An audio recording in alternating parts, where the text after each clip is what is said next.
to our customers. As you know, Winter Storm Fern created significant hardships for the Nashville community, and those without power are still our top priority. Our promise is to continue working around the clock until every customer is fully restored. Tremendous progress has been made in terms of restoring power and collaborating with city leaders and the state. We've paved a path forward and are on track with projections. Today I'm going to share the latest progress. Then I will address restoration challenges and key things that customers need to know. And you'll hear from one of our operations managers, Brandon Whitlock, who has been on the front line with our line workers, pushing this restoration progress toward the finish line and doing a lot of the coordination. So valuable to getting the power back on. He's going to tell you what crews are now focused on and give customers a little bit of information about weatherheads. So we will take questions in the end, by the way. So let's start with the restoration progress. As far as power infrastructure damage, Winter Storm Fern will be one for the history books, the greatest damage to our system in the history of the organization. As of today, 96% of our customers have power, so we have restored 215,000 customers to date. To give you an idea of scope, at the peak of this event, 294 square miles were out of power. Today, crews have whittled that outage area down to 27 square miles. We are glad to report that all of the public schools have power, and much thanks to Adrienne Battle for coordinating with us. We spent a lot of time making sure that we were prioritizing things as she needed, and she was very helpful. Customers need good information, and as a reminder, we are updating our restoration completion dates by zip code twice a day. Now let's talk about the latest status of crews working to get everyone back on. Our linemen have been working in ice, frigid temperatures, and today in the rain to get everyone back on. We have close to 1,800 line workers deployed this week, and they continue working in 14 to 16-hour shifts. Thanks to all of our peers and our other power companies and contractors from Texas to Florida to Maryland and in between who have sent crews to assist us. A big part of this restoration has been replacing damaged poles. We have 776 broken poles that we've found so far during our restoration efforts. We have replaced 406 of those. It typically takes between 8 and 10 hours for one crew to replace a pole. You can gain some efficiencies if you have several in a row, but it does take an enormous amount of time to replace a pole, and we have lots of those, obviously. I think most of you are aware that down trees have certainly wreaked havoc on our system and have been a major challenge. So we have 350 vegetation management team members that are still focused on cleaning up debris all over our system. Thanks to Mayor O'Connell for assisting us with support and coordination through Metro, including assistance from Metro Water, the Fire Department, MMPD, and NDOT, who has been integral. They have really cleared the roads so our workers can get to where they need to be restoring power. At the state level, we've received an enormous amount of coordination, assistance, and support from TDOT, TEMA, the National Guard, the Department of Agriculture, and at a federal level, FEMA and TVA have been helpful. So appreciate all of these resources. TDOT similarly has helped clear roads so we can reach where we need to be working. Also, thanks to a volunteer group called Rubicon for clearing the way so that line workers can access areas to get power back on. So they've been busy with some pretty extensive effort and equipment. And then I want to thank our workforce, who has worked tirelessly since the beginning of this storm to restore power to our customers. They're passionate about our customers, and you can see it in how hard they work.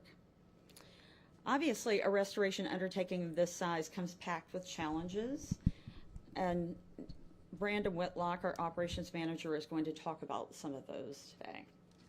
Brandon?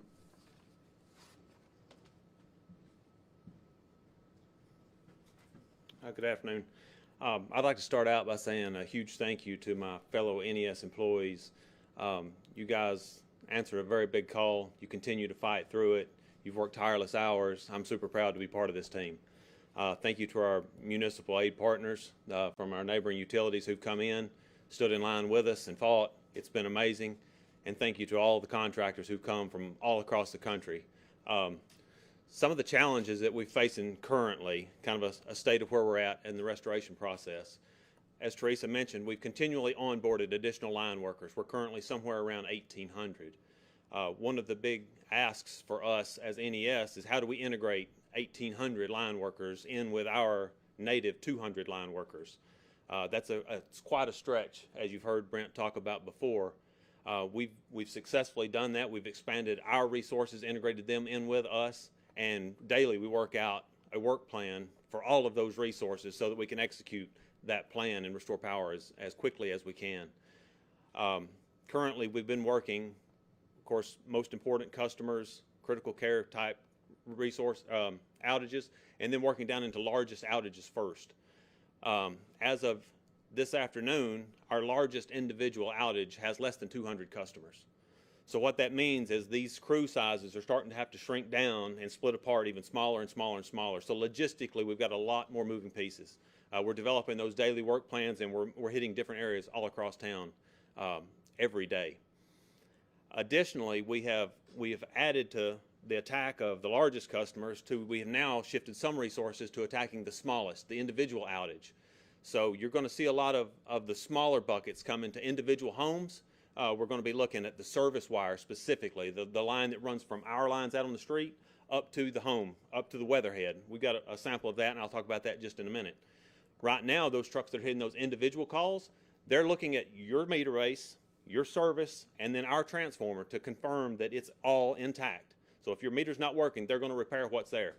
If there's damage to your equipment, I'll go over just 1 second how to cover that. If there's damage on our side, they're repairing that and making it ready, so when we bring the main line back, that customer's going to be hot.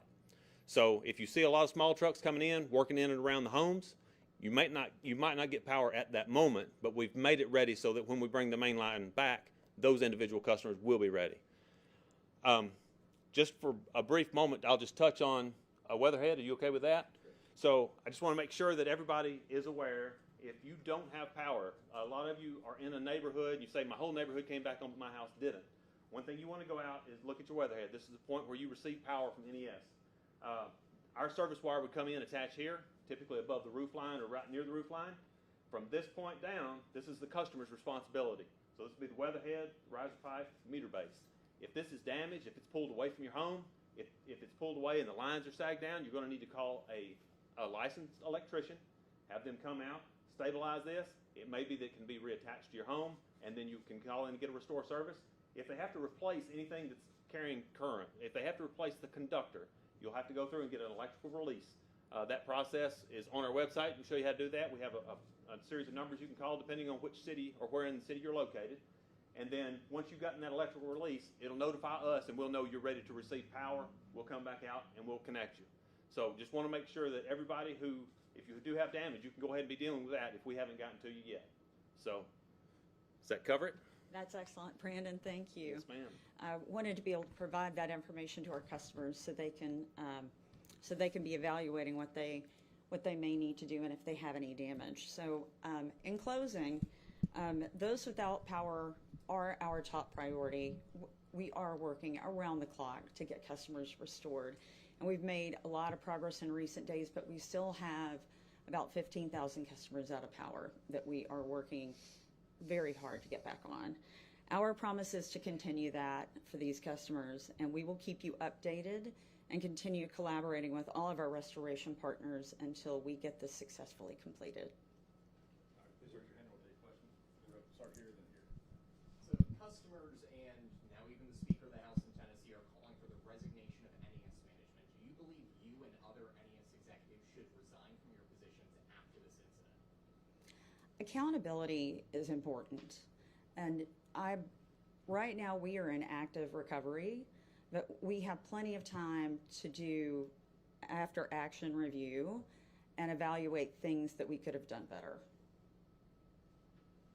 Speaking of things you could have done better, I've been looking at an audit, and I want to just give you a chance to talk about that. The audit talks about did NES do enough when it comes to vegetation management, tree trimming prior to this storm? And it said unforeseen challenges prevented trimming sufficient miles in 2025.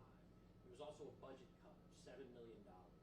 So did NES do enough on things like tree trimming prior to this storm? Tree trimming has always been an integral part of our power maintenance program. So we've had a pretty aggressive tree trimming program for years. We actually have not cut the budget. The budget has increased every year over the last 4 years. We're spending, I think, $21.6 million this year on tree trimming. It was $13 million. You're saying you did not cut the budget? We did not cut the budget for tree trimming. It has increased every year for the last 4 years. And you think you did enough? I know we have an active tree trimming program, and I personally have not evaluated the miles we've trimmed, but we have certainly been aggressively trimming trees. Austin from Boston, Tennessee. Per one of my colleagues, according to your annual reports, though, you spent 33% less dollars on contract trimming grass from 2023 to 2025, from $21.28 million down to $14.298 million, respectively. So, clarify. I don't really understand how, kind of stemming from that line of questioning, how that represents an increase, right? Unless, can you clarify? Is that a different number than what you're talking about? Or? It is a different number that I'm talking about. The budgeted number was really the question, and we have not cut the budget in tree trimming. It has increased over every year over the last 4 years. Now, I am aware there was a change in vendor a few years ago that I believe probably resulted in more favorable pricing than was previously in place, but the budget itself has not been touched. It's increased. If you're under budget, why not spend additional money to get more trees trimmed? There may be a plan to trim more trees. I mean, I don't know that we weren't trimming additional trees in that case. Last year you were $4 million. $18 million budget. You only spent $14 million on tree trimming. What could that $4 million have done? How many trees could you have trimmed with that didn't get trimmed? Well, as I've stated, tree trimming is a critical part of what we do, and we do have a very robust vegetation management program. What's your updated timeline on getting all of power restored for the customers? We have, to provide information to our customers, we have the restoration estimates on the website. I believe the current date for that full completion is the 9th. We are working aggressively to try to beat that. We have even more crews joining tomorrow. As I stated earlier, we have 1,800 line workers on our system right now, the most that's ever been on the NES system, and we are adding more over 100 tomorrow. I have a clarifying question. Are you saying that there's improvement now because you are hiring more linemen from the last press conference? There are a variety of reasons why we could be seeing some improvement. Right. Is one of those reasons that you have more linemen now from the last press conference? Certainly adding line workers can help with Have the you time. done so?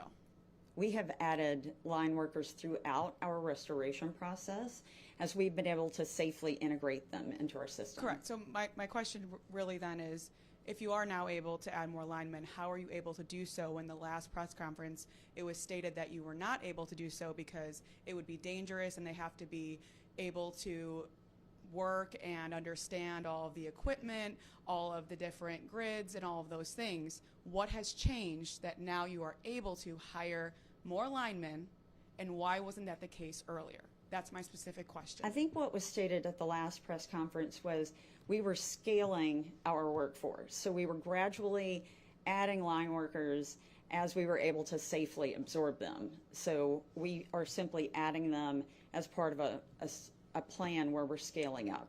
And are you continuing to scale up then to make the process even faster? What are we looking at? What can we tell the customers that are cold? What can we tell the ones that have children that they don't have a place to shower before school?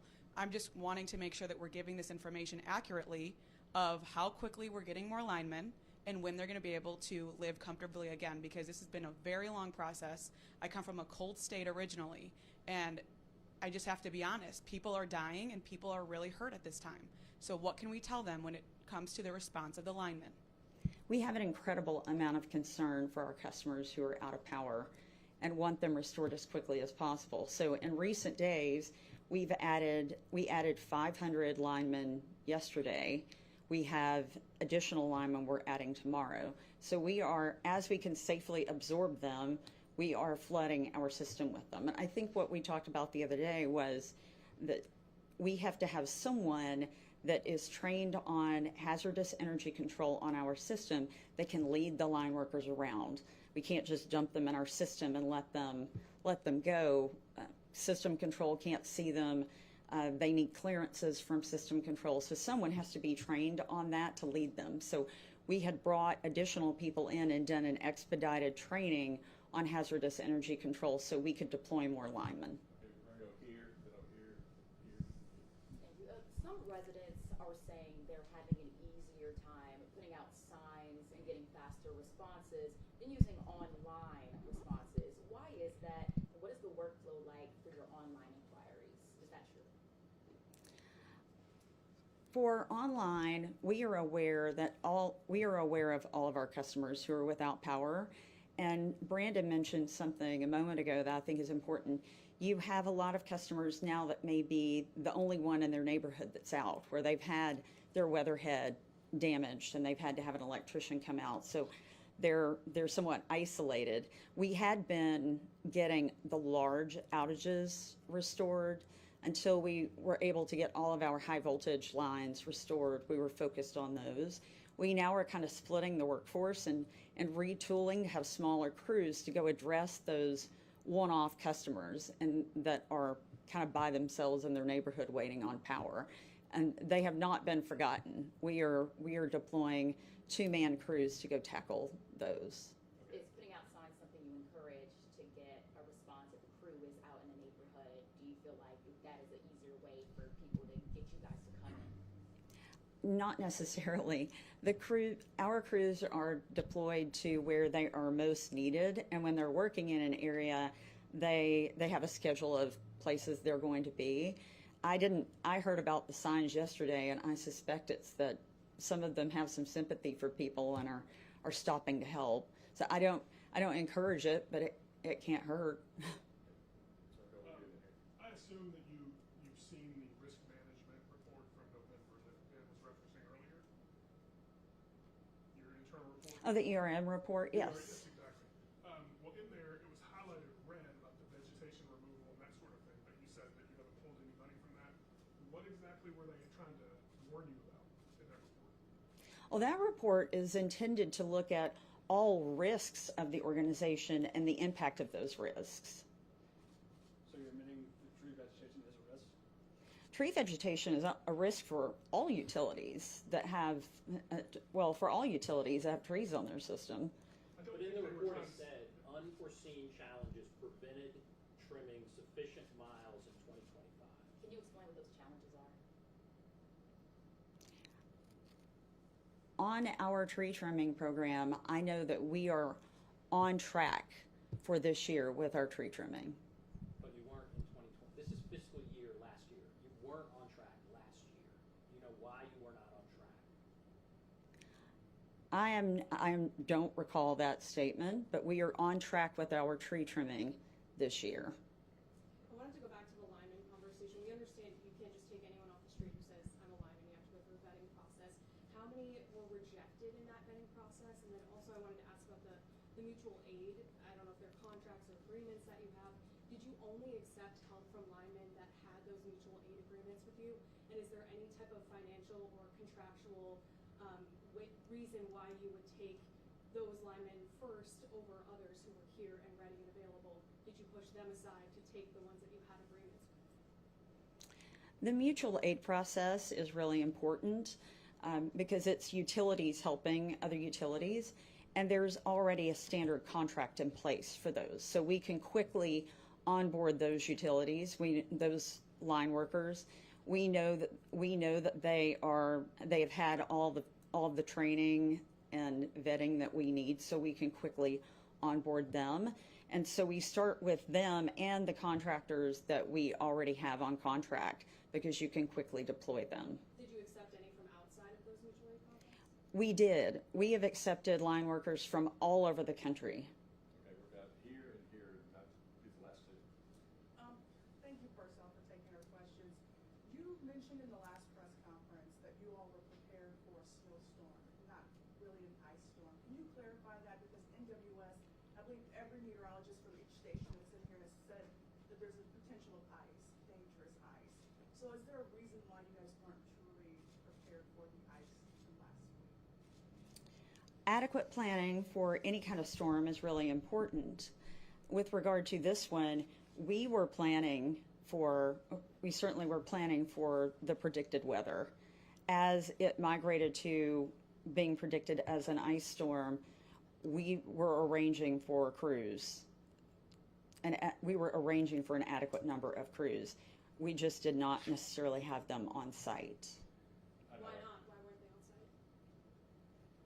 When you have a storm of that magnitude and the forecast is moving quickly and no one really knows where the ice is going to go. A few days prior, it was supposed to go to Memphis. So when it pivoted to Nashville, we called Memphis and said, can we have all of your contract crews if it doesn't hit you? So a lot of them were sitting in Memphis. The first question mentioned the Speaker of the House calling for the resignation of people on the NES leadership. There's also been criticism from the mayor, from the governor. Have you been surprised? How do you respond to some of the criticism you have seen? What are your thoughts about that and the calls for resignation? As I mentioned earlier, accountability is important, and we are committed to working with all of our community and political leaders. We were told a couple of years ago when there was ice storm in Antioch and people were without power for days that this wouldn't happen again. Why did it happen again? I'm not aware of what you're referencing. My last question is just how do people contact NES to just let them know that there are any more further problems? What's the best way for connecting any issues or any new issues with your company? Are you referencing account issues, power outage issues? Power outage issues, and maybe they took down a tree outside of their house to make it easier for NES to come that they were told they had to do before they were able to do more work. What's the best form of communication with NES right now? They can call us. That's the best way. If they've had in that situation, if they've had a tree removed, it's best to call us just to make sure that whatever note we had on the account, we're returning to that property to fix it for them. Thank you. Thank you. Generally, what's your response to the state legislature wanting to have legislative oversight?